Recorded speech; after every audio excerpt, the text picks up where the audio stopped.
When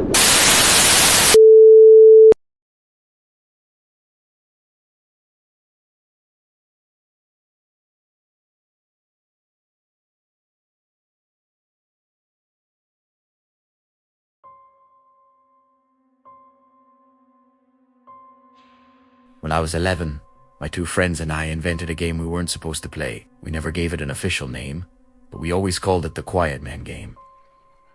It started out as a stupid dare. By the time it ended, one friend had moved away without a word. The other stopped talking to me completely, and I still can't explain what happened that last night in the woods. There was an old abandoned shack behind our street, with no roof, decaying walls, and a floor covered with leaves and broken shingles. We dared each other to sleep there one night. None of us ever did. But on the back wall, someone had carved a shape into the wood. A tall stick figure with long arms and no face. Underneath it, scratched into the wood like it was done with a rock, were the words, "Be quiet, or he hears you." We made up a rule. If you stood in front of that drawing and spoke above a whisper, the Quiet Man would follow you. We didn't believe it. It was basically our version of Bloody Mary, but we acted like it was real. Then the weird things started. The first was small. My friend Mark swore someone was knocking on his window at night. He said he'd wake up at 3 a.m. and hear tap, tap, tap, tap on the glass. His parents said it was branches. He insisted it was knuckles. I didn't believe him until I heard it too.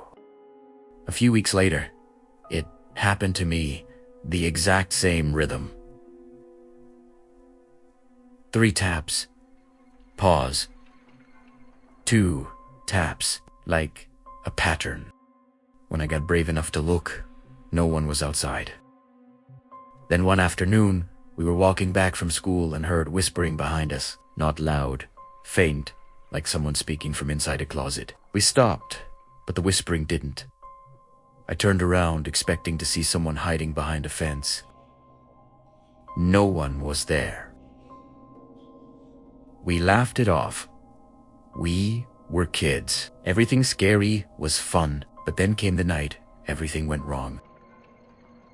We were in the shack again, just messing around with flashlights.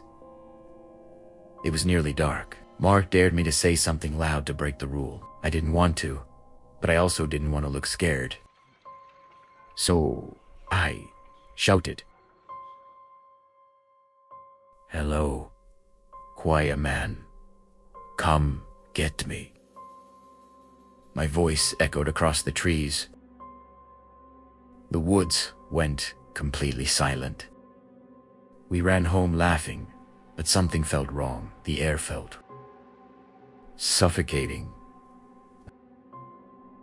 At around 2 a.m., I woke up to the sound of footsteps on my carpet. Soft, slow, almost careful, like someone trying not to wake me. I froze. I kept my eyes closed. The footsteps stopped right next to my bed. I wanted to scream, but couldn't. I felt breath, hot, uneven, against the side of my face. I didn't open my eyes until morning. My parents said it was a nightmare, but it happened again and again. The final straw was when I woke up one night and saw muddy footprints on my floor.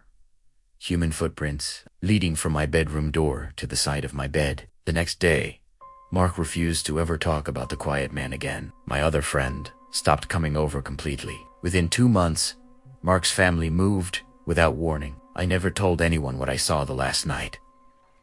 The night before he moved, I woke up at 3:17 a.m. The tapping at my window had changed. It wasn't knuckles. It was palm. A whole hand, slowly pressing against the glass. And next to it, faintly illuminated by the moon, was something tall, very tall, leaning forward like it was trying to look inside. It didn't have a face, but it had a head, and then it moved. I hid under the covers and didn't sleep until morning that night. I still dream about it. The footsteps, the whispering, the hand on the glass. I sometimes wonder if that game was just a game, or if we accidentally invited something in and took it home with us.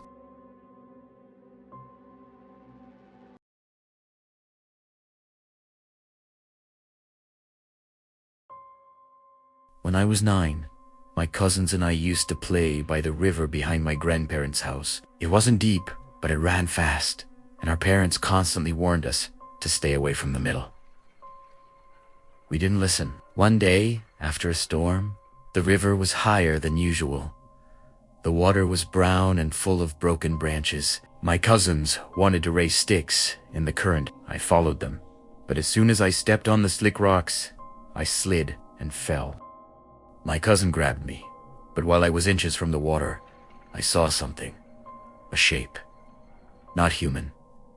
Not exactly. Something pale, long, thin, half submerged. It had fingers, long ones, poking out of the water like they were reaching for me. I screamed and scrambled back. My cousins laughed at me. I told them something grabbed my ankle, but that wasn't true. It didn't need to. The thing's hand was inches from my leg, curled like it was waiting for me to slip just a little bit more. I spent the whole summer terrified of the river. I avoided it. I lied and said I fell because I saw a snake. Then, a few months later, I overheard my grandfather talking to my mom. He mentioned finding something strange by the river when he was younger. A shape in the water he could never explain. He refused to describe it. When my mom asked what it looked like, he said, "Imagine something that wants to look human, but isn't quite sure how." That stuck with me for years. I finally asked him about it when I was older. He refused to talk about it at first, but then he said, "The river don't take people, but sometimes it returns things." I've never gone near it again, but sometimes, late at night, I still feel that moment. The water rushing by, and a pale, patient hand waiting for me to slip.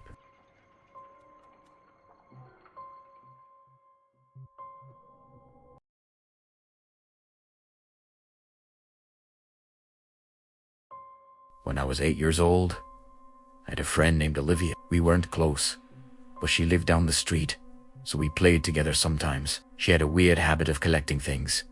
Broken toys, buttons, bits of glass, and storing them in a shoebox. She called her treasure box. One day, she showed me a round metal locket she found in her attic. It didn't open. It was scratched, dented, and cold to the touch. She said it made her feel strange. She wanted to bury it behind a garage. I said we should open it instead. That was a mistake. She brought a screwdriver and handed me the locket. When I wedged it into the seam and twisted, it made a sharp snapping sound and the locket popped open. Inside was a folded slip of paper. Yellow, thin, fragile. There was only one sentence written on it. "Do not let him out." We both laughed at it, thinking it was part of a toy or a prank her parents left. But that night, Olivia went missing for 4 hours. When she came back, she was soaking wet, covered in mud, and shivering. She refused to talk about what happened. Her parents thought she wandered off. But when I asked her privately, she said, "He's angry." Angry. I didn't hold the locket tight enough. I asked her who he was. She replied, "The man who whispers under the floor." I was 8. I didn't understand. I told her she was making it up. A week later, she moved away. Her family never explained why. Years later, I found that locket again in my parents' basement while packing boxers. I don't know how it ended up there. I opened it again. The note was gone, and the inside of the locket was wet. I still sometimes wake up at night feeling like someone is standing at the foot of my bed. I haven't told anyone this, not even now. Not really. Typing this out feels like admitting the truth for the first time. I think we let something out, and I think it followed me instead of her.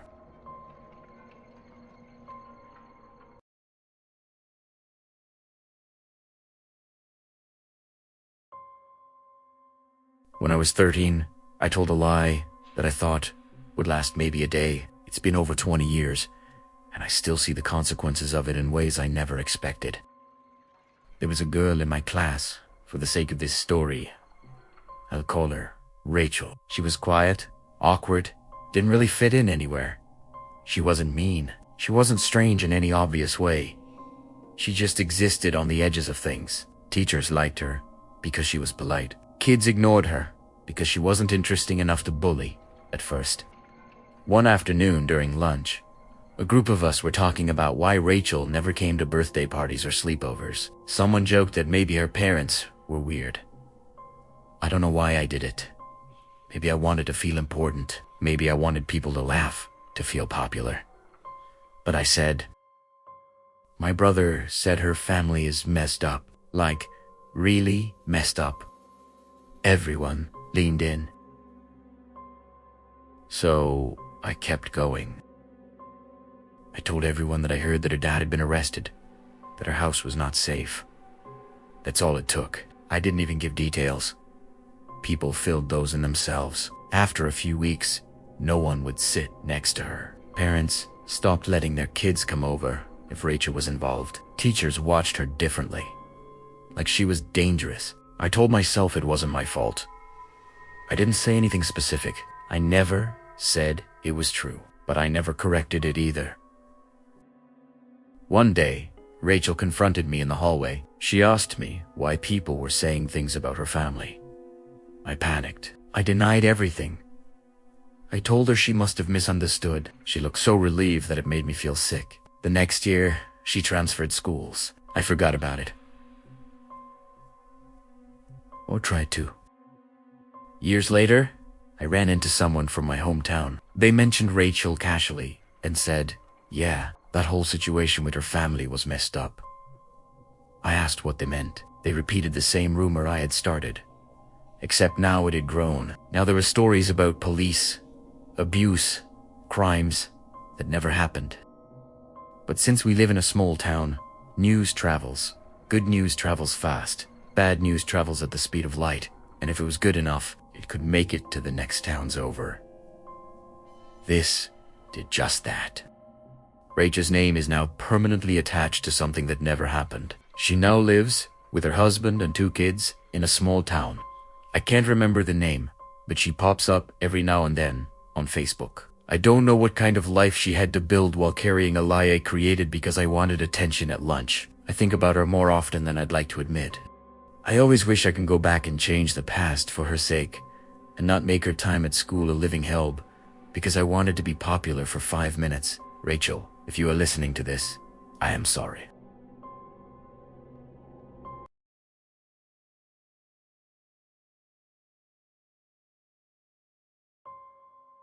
When I was 15, my friends and I broke into an abandoned building near our school. It used to be a factory, shut down years earlier. Broken windows, rusted doors, graffiti everywhere. We went there to drink and mess around. Nothing serious. There was a kid with us named Aaron. He wasn't really part of the group, more like someone who followed us because he didn't have anyone else. He annoyed everyone. He talked too much. He tried too hard. At one point, he wandered off into one of the side rooms. Someone, I honestly don't remember who, joked that we should lock him in. I didn't say anything. That's the part that matters. That's the part that still eats at me nearly 20 years later. We slammed the door shut. It was heavy metal, rusted, hard to open from the inside. We slid a pipe through the handles to keep it closed. At first, Aaron laughed. Then he started yelling. After a few moments, the yelling turned to outright begging. He said he was claustrophobic. He said he couldn't breathe. He said he was sorry for whatever he did. Sad part is, he didn't do anything to anyone. He just wanted friends, and we used him as some sort of entertainment. I'm disgusted with my younger self and wish I could go back and tell Aaron not to enter that building with us. Hell, I would tell him to run the other way and never look back. We stood outside the door laughing, filming on someone's phone. Then we heard a loud bang from inside, like he'd thrown himself against the door. The laughter stopped. We unlocked it immediately. He came out, shaking, crying, hyperventilating. We told him it was just a prank, told him to relax. But little did we know, the damage had already been done. He didn't come back with us again. A week later, we heard he'd switched schools, and we never saw him again. A few years go by. A friend of mine has qualified as a nurse and starts a new job. As she is doing her rounds, she sees a familiar name on the sheet. Aaron. I learned he'd been hospitalized shortly after that night. Panic attacks, severe anxiety, paranoia. Put it this way, he never went back to regular school. I was just a immature kid. That's what I tell myself. But I was old enough to know that fear like that isn't funny. I didn't lock the door, but I also didn't stop it. And that feels worse. We mentally messed Aaron up, and I regret my actions every day. I'm much older now and have a great understanding on mental health and what you should and shouldn't do. My son is 14 now and has started to hang out with friends of his own, but I can't help but think about how I would react if he came home and said his friends done something similar to him. I would be devastated. I haven't seen or heard anything about Aaron in a number of years now. I just hope he's doing well and continue to get all the help he needed, and I pray every night that wherever he has found it in his heart to forgive me.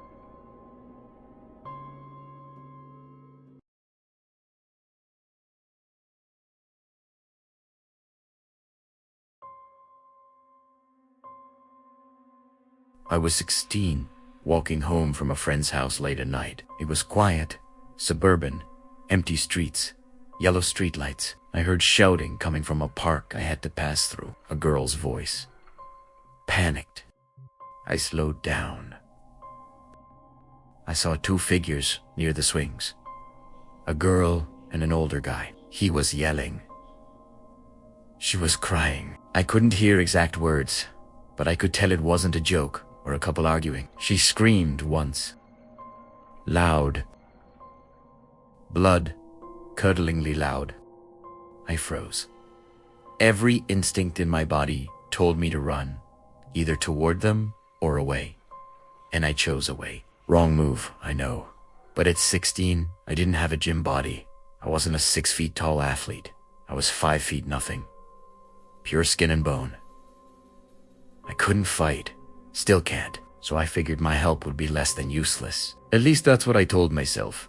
To reassure my mind and try to justify my actions. Or lack of. I told myself I didn't know what was happening. I told myself it wasn't my responsibility. I told myself someone else would help, none of which I genuinely thought was true. I walked home. I didn't call the police. I didn't tell my parents. I didn't tell anyone. I went home and locked myself away in my room, hearing that scream over and over like it's imprinted on my brain. The next morning, there were police cars at the park. A girl had been assaulted. She survived. I recognized her from school. I avoided her forever after that. I couldn't look at her. I don't know if I could have helped. I don't know if I would have made things worse, but I know I made a choice that night to protect myself instead of doing anything. The man was eventually caught after he tried to assault another woman coming out of her work.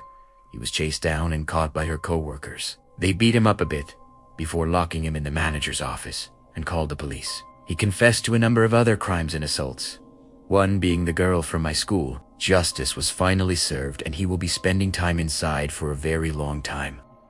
People talk about regret like it fades. It doesn't.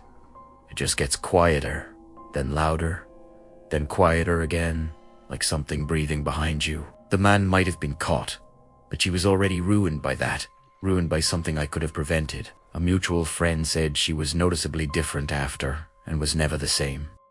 I'm 34 now, and still keep this secret buried deep, deep down. Not even my wife of 5 years knows. I fear she would look at me in a different light, look at me less like a protector I am now, and more like the coward I was at 16.